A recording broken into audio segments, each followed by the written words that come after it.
Hello everyone and welcome to Tech Car Moon. My name's Mike and here on this channel I talk about and review camera tech, gadgets and smart gizmos. So if you haven't already, please hit that subscribe button. But today we'll be talking about the new Nest Mini and if it's any good and how it compares to the old Google Home Mini. Let's jump into it. Google launched the Google Home Mini back in 2017 and this was Google's most affordable smart speaker.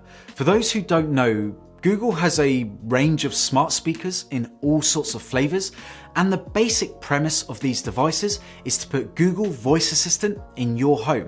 The assistant can control your smart home devices as well as give you useful information like news, weather, your tasks for the day, set a timer, and so on. Google, under the company Nest, have launched a new smart speaker which addresses some issues that the Google Home Mini had in the previous model. This is the second generation of the Home Mini, which Google are now calling the Nest Mini. Looking around the device, it seems to look identical to the old one. It has the same fabric coating the top of the Mini. However, the fabric is now made entirely from recycled plastic bottles, while the enclosure is made from at least 35% post-consumer recycled plastic, according to the company. We still have the same 4 LED display to give you some feedback when it's activated. Even the colors are the same from chalk, charcoal and coral, but we now get a new color called Sky, which I think looks really nice. So let's tuck into the comparison. Looking at the top of the device, both speakers feature capacitive touch controls, which allow you to control your music from apps like YouTube Music, Pandora, Spotify, so on and so forth. Tapping the left side of the device, you can decrease the volume, and tapping the right side of the device, you can increase the volume.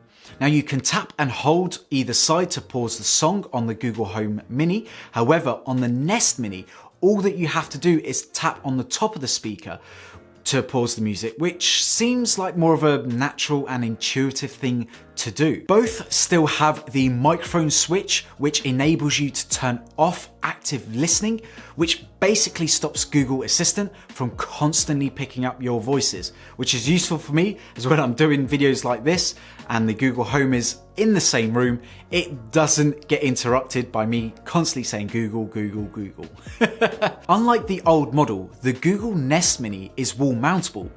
On the back of the Google Nest Mini, there is a place where you can mount it. So all that you need to do is just screw it into the wall. I've had to actually create a 3D printed wall mount for my Google Home Mini, which wasn't exactly ideal, but it did do the job.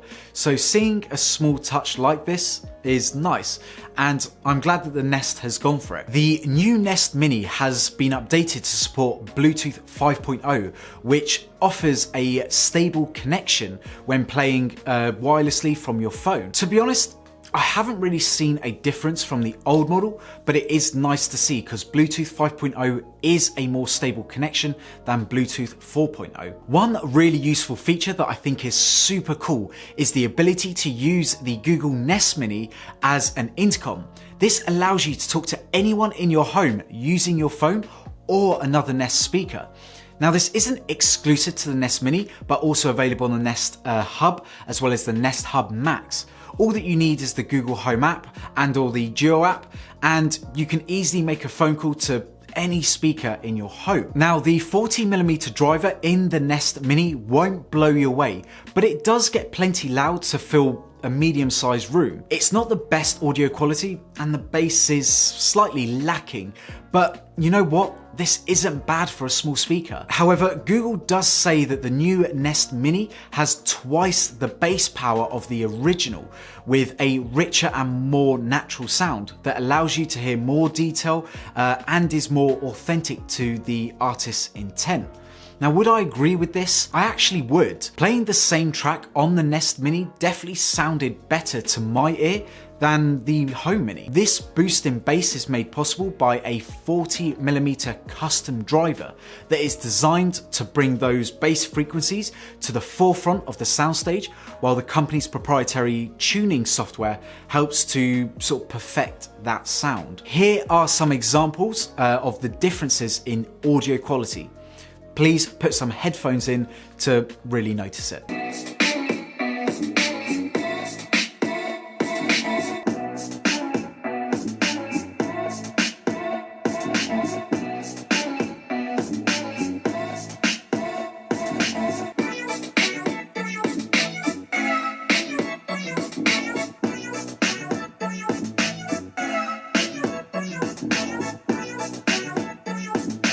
So how do I use my Nest Mini? I like to use it mainly to control the smart lights and plugs in my home, but also give me any information that I might need, like the weather or the news.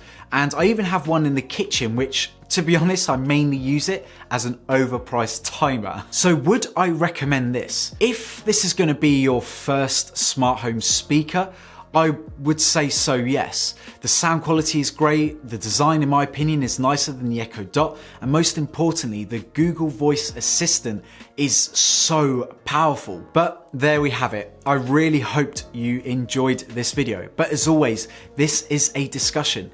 Please leave a comment down below on whether you agree or disagree with any of my points, and if this video helped you out with your decision. If you've enjoyed this video, please drop me a like. That really helps me out. If you want to see more videos from me, then please hit that subscribe button and join Tech Car Moon like so many of you already have.